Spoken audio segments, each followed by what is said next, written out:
About the Serraceae species,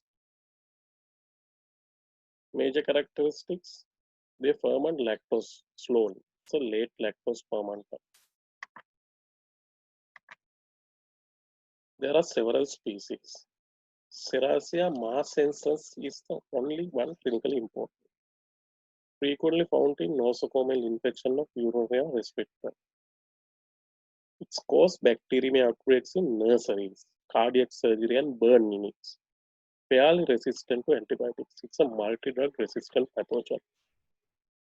Major characteristic, little late lactose fermenter. They produce characteristic pink pigment. Cultures are left at the room temperature. In the presence of oxygen, you can see nice red appearance. It's a nutrient neighbor. It's a pigment former. Or the Hafnia. Hafnia alveoli is the only species, has been isolated from many anatomical sites in human and the environment. Occasionally isolated from the stools. Delayed culture reaction is the major characteristic. Other Enterobacteriaceae, Proteus, Providentia, and Morganella. These are non-lactose fermented as well as urease positive organisms. They are in normal flora and GI tract. All motile with Proteus in highly motile methods. There are additional characteristics. They deaminase lysine. Indole, only Proteus mirabilis is negative. Others, Providentia and Morganella, indole positive. They are opportunistic pathogens, clearly. They deaminate phenylalanine, all are lactose negative, as I said earlier. About the Proteus species, Proteus mirabilis and vulgaris are widely recognized human pathogens, isolated from urine, wounds, ear, and bacteremic infections. They cause wound infections. Both produce swarm in colonies on non-selective media and have a distinct burnt chocolate odor. So odor is there. Both are strongly urease positive. They cause phenylalanine deaminases. So it's a swarming motility. So if we inoculate here, you can see waves, like one wave, another wave, likewise spread along. Mode of it's a wave, like it goes from here to there, likewise. So this is a urease test. When we inoculate using straight fire in Proteus organisms into here, when we keep in the incubator 37 and overnight, we can say color change. It's a urease positive. In the presence of indicator, it's also color change. About the Morganella, Morganella morgani is the only species which cause documented tooth tract infection. It's rare. It's a urease positive. Again is phenylalanine deaminase positive. About the Providentia, Providentia retagiri is a pathogen of urine tract and has caused nosocomial outbreaks and also associated in infections or outbreaks in burn units and also isolated from urine. About Citrobacter, Citrobacter perundi associated with nosocomial infection, hospital-acquired infections, urine tract infection, pneumonias, intra-abdominal abscesses. It's a ferment lactose and hydrolyze urea slowly, resembles salmonella species. So about the wind up session, few slides.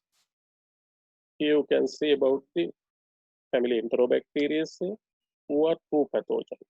Shigella, true pathogen, E. coli, Salmonella, Yersinia likewise. Others are opportunistic. But in some way it argue opportunistic pathogens because compared to Salmonella, it causes torrential diarrhea, Shigella, Yersinia, some E. coli. Here they also consider as opportunistic because they are associated with hospital-acquired infections mainly. So patient is prolonged hospitalization, catheterization, any instrumentation can, can consider as bit of immunocompromise. So these are the organisms. So which cause site of infection, any can possible, meningitis, top to bottom, pneumonia, sepsis, diarrhea, and urinary tract infection, and also abscess, anything. Osteomyelitis, septic arthritis, skin infection, cellulitis, anything possible. Further, about the Enterobacteriaceae, organism-wise. Then about the bacteria. Bacteria means organism is in the blood. Bacteria, bacteria in the blood. Bacteria. So E. coli is the most responsible of most common one. Then Klebsiella. Then Enterobacter likewise. About the Klebsiella agar, I put sake of because this KIA we often use to identify these Enterobacteriaceae group. So if I clarify further, imagine we take a sample. We subculture them in sample in blood agar, macun agar, and chocolate agar. At least blood and macun. We keep them. We have in the growth in overnight. Next day, we do a grafts. It came as gram-negative bacilli. So depending on the clinical clue provided in the label, as well as the technicians or clinicians microbiologist experience, but still it is gram-negative bacilli, we do some biochemical test. We do straight away oxidase, identify is it Pseudomonas or Enterobacteriaceae. Once it is oxidase negative, it turns into more of it is Enterobacteriaceae. We can't say straight away, but then we do subculture or inoculate in KIA agar. It's a Klebsiella iron agar. So we can identify using particular, it's again selective differential one. So here, sorry for this overlap. Here it's a straight fire. We take in some into the straight fire organisms from the plate. Then we put straight away deep into this agar media. Deep. Then we take it out. Then we move like this way to in the slant. This area called butt. This area is slant. This area is actually anaerobic. This area is contact with air interface. So it is aerobic. So we provide anaerobic, aerobic both conditions. Mind you, I said it's a facultative anaerobic. But Pseudomonas, it is not Enterobacteria, it's obligate aerobic. So then this is a KIA slant, KIA agar, butt and slant containing tube. So if organism cannot ferment glucose, here it contains, both contain lactose and glucose both. Here we mainly check, we can check lactose fermenting ability, glucose fermenting ability, both or individually at the same time, gas production ability and H2S, hydrogen sulfide production ability. All we can assess.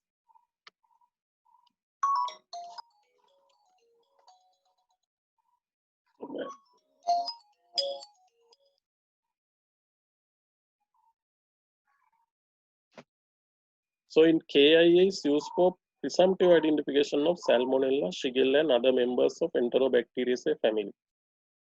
In the slant formas, it is exposed throughout its surface to atmospheric oxygen, but for deep portion, it is protected from air and relatively anaerobic.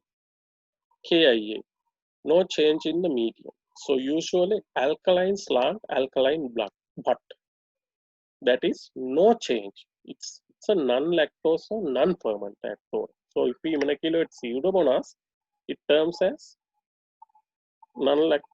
non-fermented. So it can appear as yellow line, yellow to pink. You can see here. It's a pink, totally pink. If it is yellow, it is fermented. So non-lactose fermenter, alkaline slant, alkaline butt. That's how denote. Its glucose is fermenters, but not lactose. Non-lactose fermenter. Here initially all the area is fermented and turned into yellow. But later, with the presence of amines, leads to oxidative decarboxylation of peptides, leading to it revert back to an alkaline.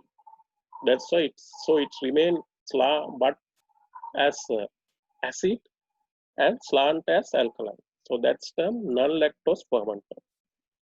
You can see here nicely. So here it's acid, here alkaline. Here both are acid but acid slant, acid but acid slant. Here acid but alkaline slant. Here alkaline both slant and but. That's how it appears. But in lactose fermenter, it appears all the areas. So it's how what I said earlier. So Macuncaca, KI. Apart from that, if it is produced H2S, it's blackish. Produce AR, it appears as this AR areas. That's how it appears. Now it's time to interpret. Answer is there. Thank you very much.